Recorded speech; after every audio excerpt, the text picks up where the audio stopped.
Baik, bismillahirrahmanirrahim. Assalamualaikum warahmatullahi wabarakatuh. Perkenalkan, nama saya Mas Riani, NIM 200-222-304, Prodi Administrasi Publik Fakultas Ilmu Sosial dan Ilmu Politik, ruangan reguler 5. Baik, di sini saya akan membahas tentang analisis dan evaluasi perencanaan daerah.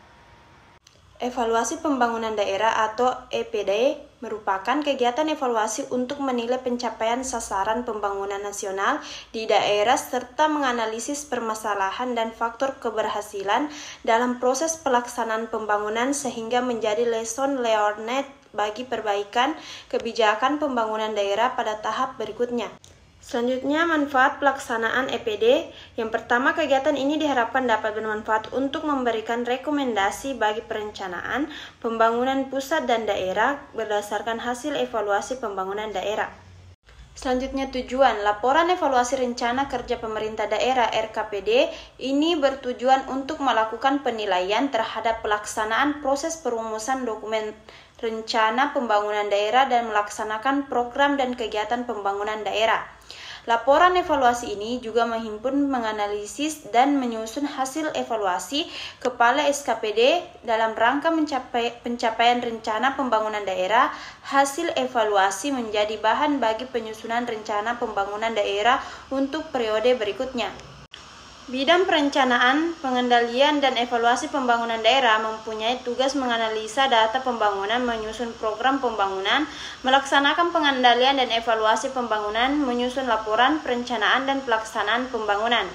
Selanjutnya yaitu tugas menyusun rencana operasional di lingkungan bidang perencanaan, pengendalian, dan evaluasi pembangunan daerah berdasarkan program kerja badan serta petunjuk pimpinan sebagai pedoman pelaksanaan tugas. Yang kedua, mendistribusikan tugas kepada bawahan di lingkungan bidang perencanaan, pengendalian, dan evaluasi pembangunan daerah sesuai dengan tugas pokok dan tanggung jawab yang ditetapkan agar tugas yang diberikan dapat berjalan efektif dan efisien. Yang ketiga, memberi petunjuk pelaksanaan tugas kepada bawahan di lingkungan bidang perencanaan, pengendalian, dan evaluasi pembangunan daerah sesuai dengan peraturan dan prosedur yang berlaku agar tidak terjadi kesalahan dalam pelaksanaan tugas. Yang keempat, penyelia pelaksanaan tugas bawahan di lingkungan bidang perencanaan, pengendalian, dan evaluasi pembangunan daerah secara berkala sesuai dengan peraturan dan prosedur yang berlaku untuk mencapai target kinerja yang diharapkan. Yang kelima, menyusun konsep perumusan kebijakan dan petunjuk teknis pengelolaan data dan informasi dalam rangka penyusunan rencana pembangunan jangka panjang daerah RPJPD, rencana pembangunan jangka menengah daerah RPJMD, dan rencana kerja pemerintahan daerah RKPD sesuai dengan peraturan dan ketentuan yang berlaku untuk bahan pimpinan mengambil keputusan. Selanjutnya yang keenam, rencana konsep pengembangan sistem informasi pembangunan daerah SIPD sesuai dengan peraturan dan ketentuan yang berlaku agar berjalan efektif. Yang ketujuh, melakukan koordinasi dalam rangka pengendalian tahapan penyusunan rencana kerja atau renja keseluruhan OPD dan kecamatan.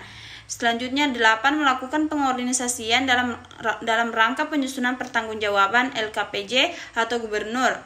Yang ke-9, mengevaluasi pelaksanaan tugas bawahan di lingkungan bidang perencanaan, pengendalian, dan evaluasi pembangunan daerah dengan cara membandingkan antara rencana operasional dengan tugas-tugas yang telah dilaksanakan sebagai bahan laporan kegiatan dan perbaikan kinerja di masa yang akan datang. Yang selanjutnya 10, menyusun laporan pelaksanaan tugas bidang perencanaan, pengendalian, dan evaluasi pembangunan daerah sesuai dengan tugas yang telah dilaksanakan secara berkala sebagai bentuk akuntabilitas kinerja. 11, terakhir melaksanakan tugas kedinasan lain yang diberikan pimpinan baik lisan maupun tulisan. Selanjutnya fungsi yang pertama, penyiapan bahan perumusan kebijakan teknis bidang perencanaan, pengendalian, dan evaluasi pembangunan daerah. Yang kedua, penyiapan bahan koordinasi perencanaan program bidang perencanaan, pengendalian, dan evaluasi pembangunan daerah. Dan yang ketiga, penyiapan bahan dan pelaksanaan koordinasi pembinaan, pembimbing, pengendalian, dan pengaturan teknis bidang perencanaan dan pendanaan. Yang keempat, penyiapan bahan dan pelaksanaan koordinasi pembinaan, bimbingan, pengendalian, dan pengaturan teknis subbidang, analisis, data, dan informasi. Penyiapan bahan dan pelaksanaan koordinasi pembinaan, pembimbingan, pengendalian, dan pengaturan teknis subbidang, pengendalian, evaluasi, dan pelaporan. Penyiapan bahan dan pelaksanaan evaluasi dan pelaporan bidang perencanaan dan pendanaan, analisis data dan informasi, serta pengendalian evaluasi dan laporan.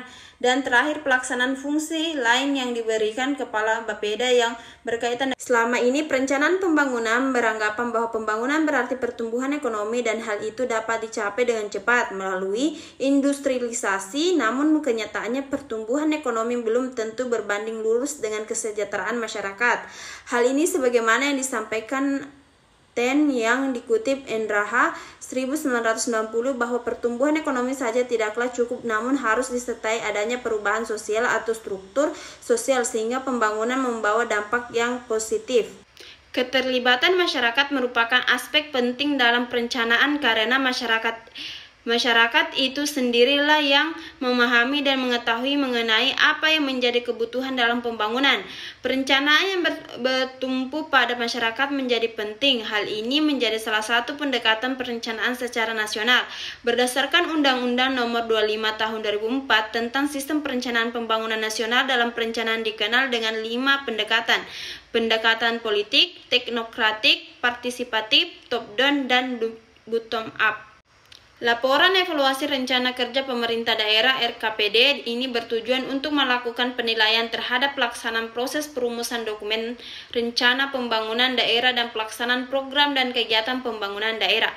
Sekian dan terima kasih. Wassalamualaikum warahmatullahi wabarakatuh.